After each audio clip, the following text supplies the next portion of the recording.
Bonjour, je suis docteur Aliou, je suis avec vous. On va voir le cours, un cours d'immunologie, qui va porter sur la réaction inflammatoire. S'il vous plaît, faites signe si vous m'entendez.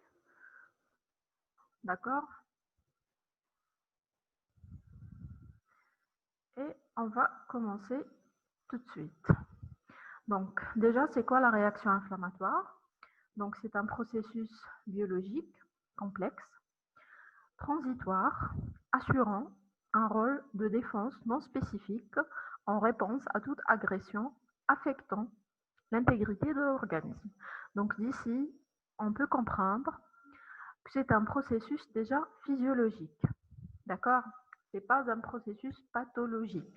La réaction inflammatoire, c'est un processus physiologique. D'accord? Et donc, on a dit que c'était pour maintenir l'intégrité de l'organisme et donc l'intégrité de l'organisme devant une invasion, que ce soit exogène ou bien endogène. Donc, pour les invasions exogènes, elles peuvent être physiques, comme les brûlures, les radiations ionisantes, chimiques, comme les produits caustiques et acides, infectieuses, donc dont les bactéries, les virus et les parasites. Ça peut être endogène, donc, et là, c'est dû à un déséquilibre de l'homéostasie interne, d'accord? Donc, sur le plan clinique, on l'a défini par l'apparition d'une rougeur, d'une douleur, d'un œdème et d'une augmentation de la température, c'est-à-dire une fièvre ou bien de la chaleur. Mais, donc, vous avez cette définition clinique qui est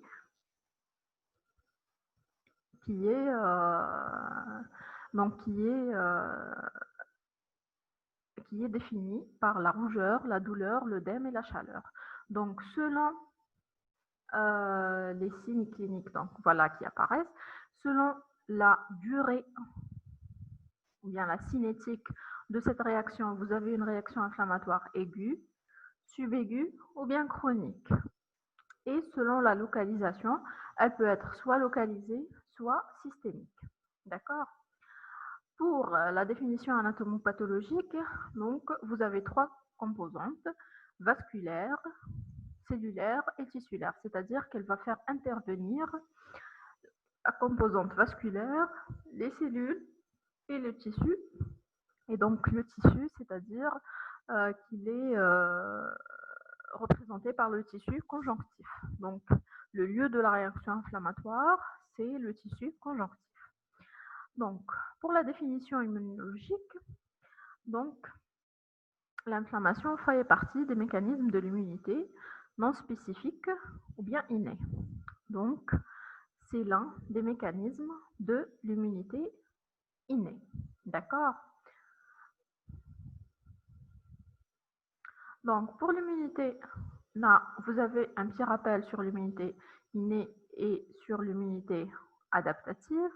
Donc, là, c'est juste pour vous dire que l'un des premiers éléments de défense de l'hôte contre toute invasion extérieure ou même intérieure, donc vous aurez la réaction inflammatoire. D'accord?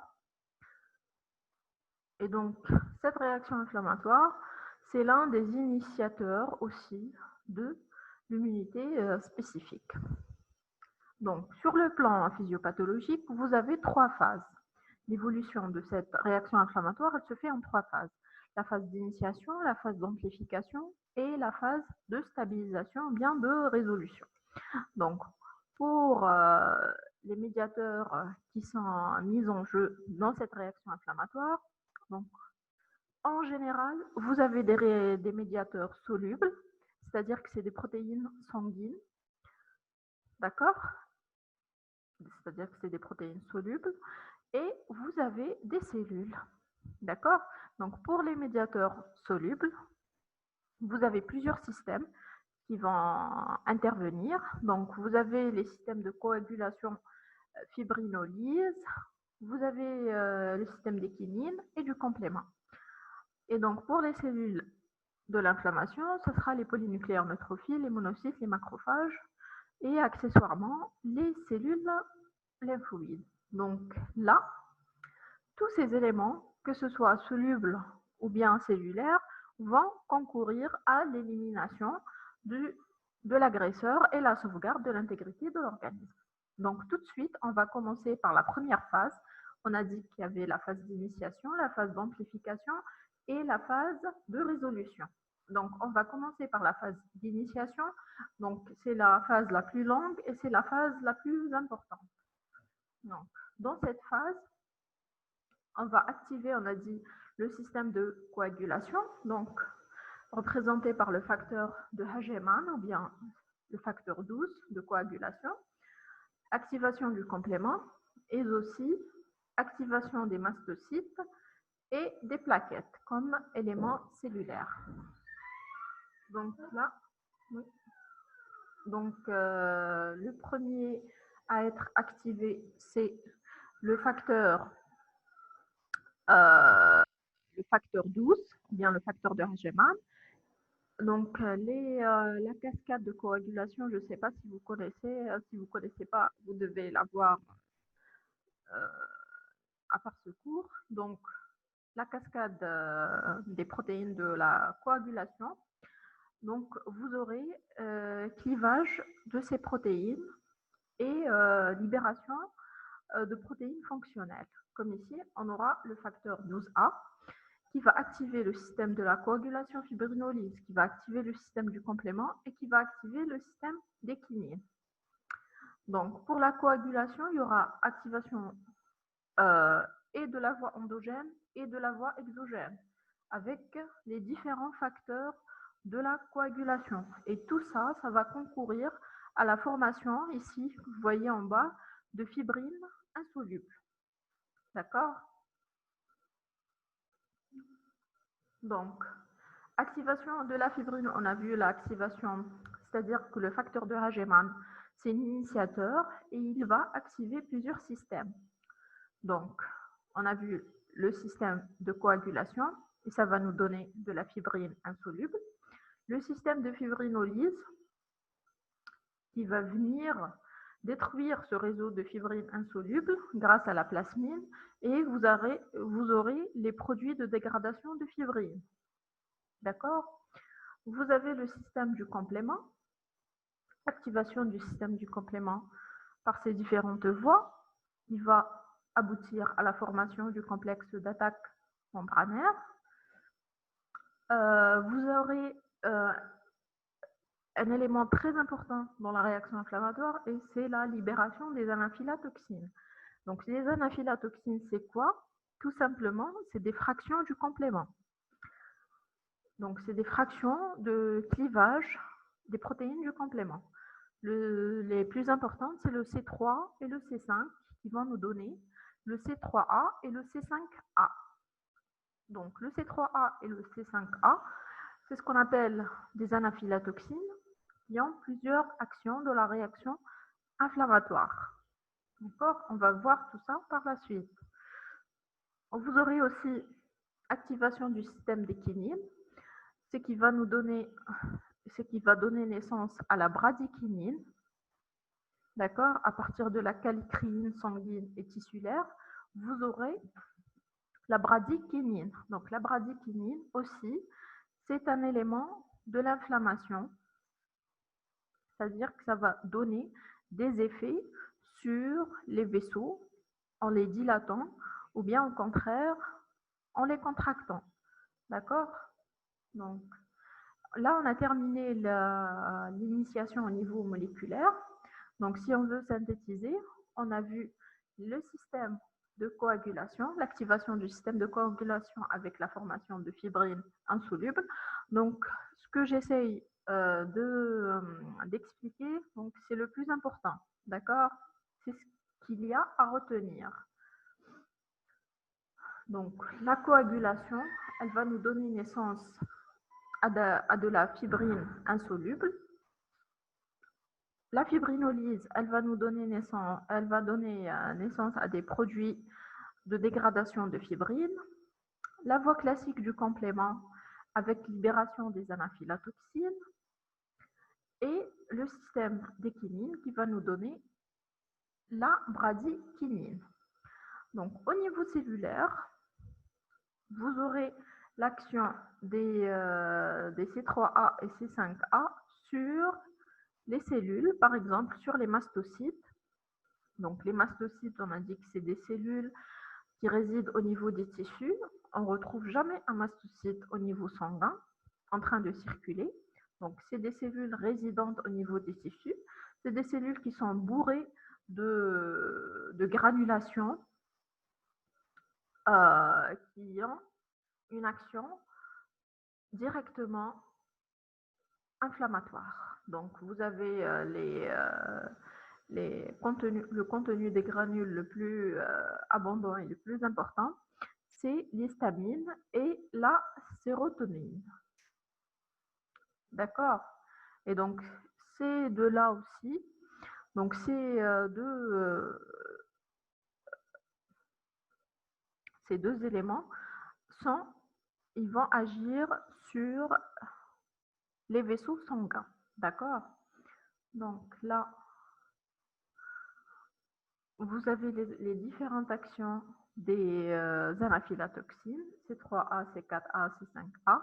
Donc, on a vu la dégranulation des mastocytes, l'augmentation de la perméabilité vasculaire et le chimiotactisme. Donc, pour l'augmentation de la perméabilité cellulaire, c'est-à-dire que ces fractions du complément vont agir sur l'endothélium vasculaire pour l'activer à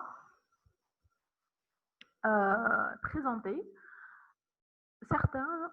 certaines protéines qui vont permettre aux cellules de passer de l'extérieur, c'est-à-dire du sang circulant, vers les tissus. D'accord? Donc, vous voyez que les anaphylatoxines ont une action très, très, très importante. Aussi, ils vont permettre le chimiotactisme, c'est-à-dire quoi le chimiotactisme?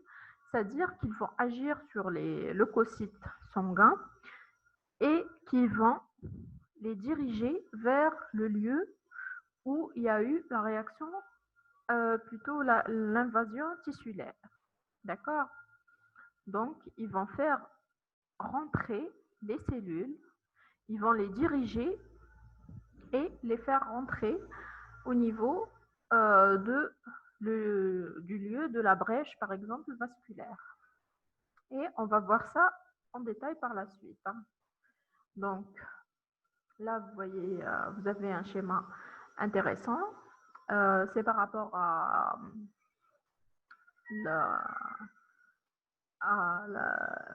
c'est par rapport à l'activation des plaquettes.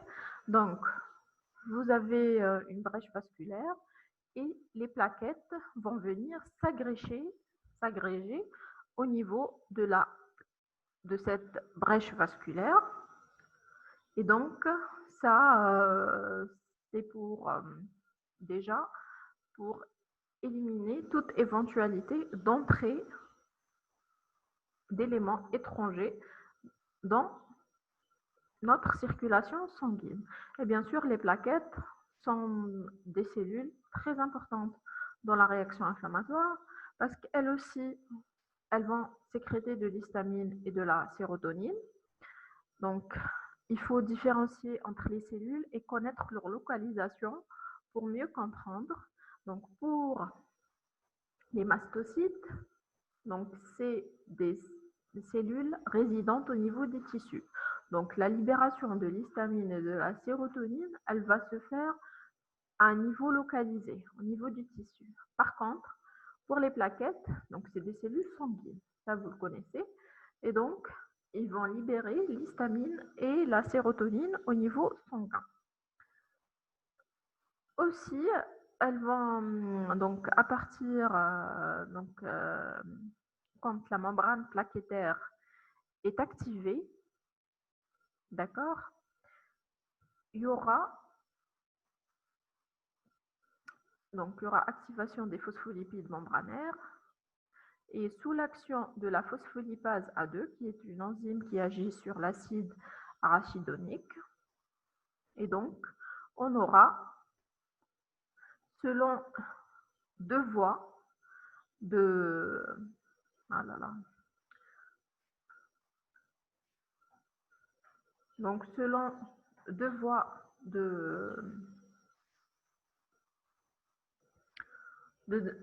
donc selon deux voies, pardon, donc la voie de la lipooxygénase et la voie de la cyclooxygénase, donc vous aurez soit des leucotriènes, soit des prostaglandines.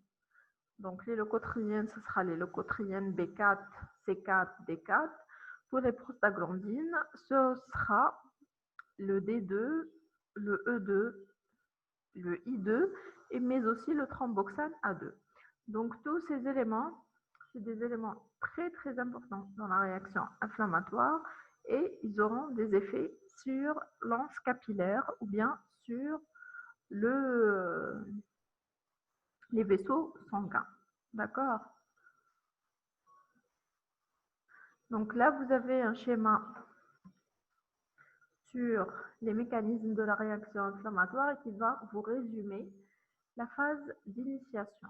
Donc pour la phase d'initiation, on a dit qu'on a par exemple, ici on a pris l'exemple d'une plaie cutanée. Donc vous aurez une brèche vasculaire, vous aurez l'activation de différents systèmes. Système contact, c'est le système de coagulation. Les cellules, vous aurez activation des plaquettes et des cellules endothéliales. Donc l'activation des plaquettes va induire à la formation d'un caillot de fibrine et puis on a dit qu'il y aura le système de fibrinolyse qui va diminuer ce caillot. Et on aura libération de facteurs vasoactifs et chimioactifs. Donc pour les facteurs vasoactifs, c'est la bradykinin, c'est les prostaglandines, c'est les leucotriènes, c'est les thromboxanes. D'accord? Pour les facteurs chimiotactiques, donc c'est les anaphylatoxines et certaines chimiokines. Donc les chimiokines, c'est une famille de médiateurs chimiques donc, qui ressemblent beaucoup aux cytokines. Et donc, ces médiateurs chimiques agissent sur la cellule via un récepteur et vont induire son attraction vers un lieu donné. Donc, ils ont la même action que le C3A et le C5A. Donc, après libération de ces facteurs vasoactifs et chimioactifs, vous aurez recrutement et activation des cellules inflammatoires, qu'elles soient mobilisées ou bien résidentes. Donc pour les cellules résidentes, c'est les mastocytes et les macrophages, bien sûr. Donc les macrophages aussi, donc c'est des cellules résidentes au niveau des tissus. On ne retrouve jamais un macrophage circulant au niveau du sang. Donc c'est le monocyte qui sont en circulant au niveau du sang et quand ils passent dans les tissus, ils deviennent macrophages.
Alors,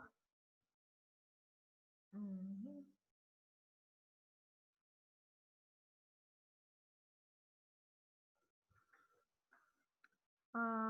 Rebonjour. Est-ce que vous m'écoutez? S'il vous plaît, faites signe si vous m'écoutez. Ah, d'accord, très bien. Donc, on va passer à la phase d'amplification de la réaction inflammatoire. Donc, on a terminé avec la phase d'initiation. Donc, s'il vous plaît, si vous avez des questions, posez-les au fur et à mesure, puisqu'on a avancé un peu.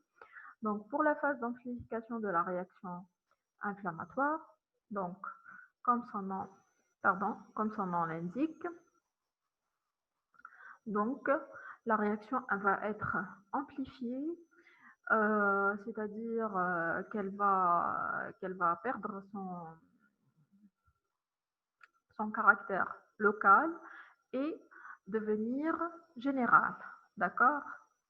Donc, vous aurez extravasation des éléments non figurés puissants, ce qui va conduire à l'augmentation de la perméabilité vasculaire. Vous aurez, suite à cette extravasation des protéines plasmatiques, une activation de la coagulation du système du complément, activation des kinines plasmatiques, mais là, ça va être une amplification. C'est-à-dire que la première fois, ça a été au niveau localisé, au niveau de la brèche, puis ça va s'amplifier. D'accord? Et vous aurez enfin libération des facteurs chimio-attractants. Donc, la réaction inflammatoire, donc, en résumé, c'est les mêmes éléments qui vont être repris dans chaque phase. D'accord? Donc, essayez de retenir qu'il y a intervention du système de coagulation, de fibrinolyse, des kinines, du complément. Pour les cellules les plus importantes, c'est les plaquettes au niveau du sang et les mastocytes et les macrophages au niveau tissulaire, mais aussi, vous avez aussi les polynucléaires neutrophiles et les monocytes au niveau du sang. Donc, si vous arrivez à retenir ces éléments, à retenir ces systèmes et qu'est-ce qu'ils vont et à quoi ils vont aboutir, donc ça sera très simple. D'accord? Donc, c'est l'essentiel, c'est ce que vous devez retenir. Donc, on a dit qu'il y aura passage de médiateurs de l'inflammation dans le sang, ce qui va induire un chimiotactisme sur les leucocytes, donc les leucocytes, notamment les macrophages et les monocytes. Vous aurez une action sur les médiateurs de l'inflammation vont agir sur le foie. Et donc là, je vais parler de quelque chose dont je n'ai pas parlé dès le début du cours. Donc, c'est les cytokines. Donc, le macrophage qui va être activé au niveau tissulaire, il va sécréter des cytokines très importantes pour la réaction inflammatoire, notamment l'IL1, l'IL6 et le TNF-alpha. Donc, c'est des cytokines, ce qu'on appelle des cytokines pro-inflammatoires. Pro-inflammatoires, c'est-à-dire qu'elles vont amplifier et induire l'inflammation. Et ces cytokines ont une action sur le foie. Et on va voir par la suite qu'est-ce qu'ils vont faire sur le foie. Vous avez la libération des médiateurs néoformés, vasoactifs, donc prostaglandine, thromboxane, leucotriène, bradykinin et cytokines, et extravasation de cellules de l'inflammation, donc notamment les polynucléaires neutrophiles, les monocytes et les macrophages.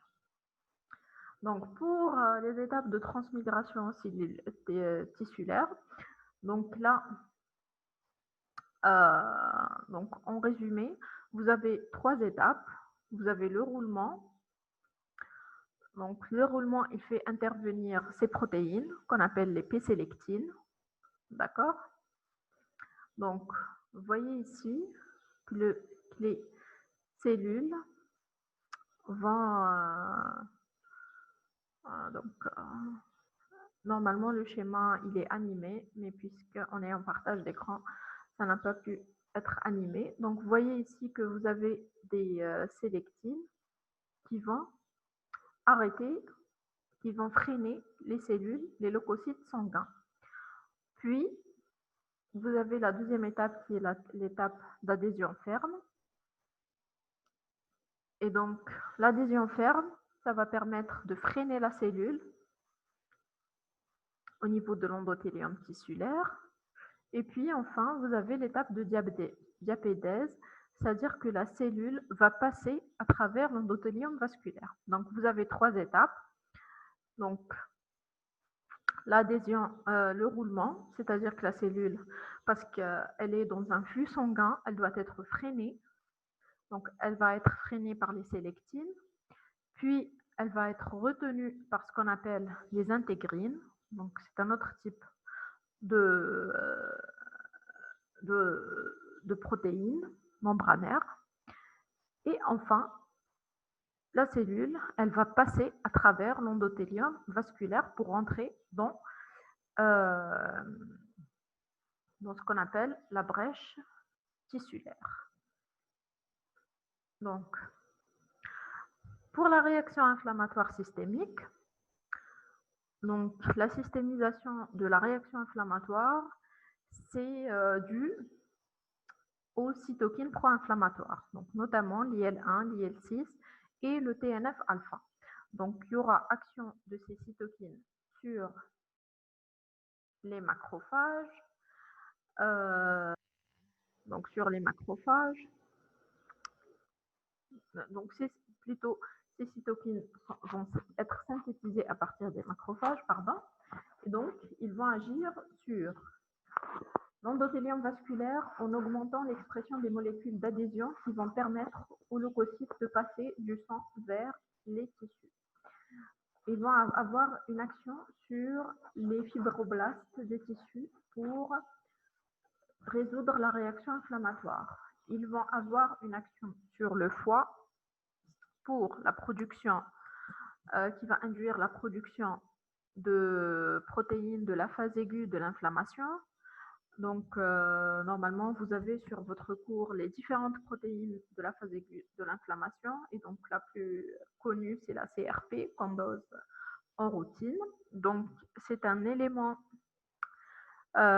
qui est très important, qui nous montre qu'il y a une réaction inflammatoire aiguë.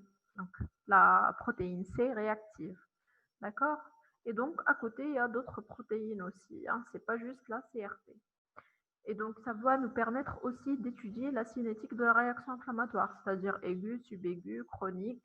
Donc, on va pouvoir classer la réaction inflammatoire par rapport au dosage de ces protéines de la phase aiguë de l'inflammation. Donc, vous aurez aussi une action sur la moelle osseuse, ce qui va induire une hyperleucocytose. Donc, si on lit l'FNS d'un sujet qui a une infection ou bien qui a une inflammation systémique, donc on retrouve toujours le taux des blancs qui est très augmenté.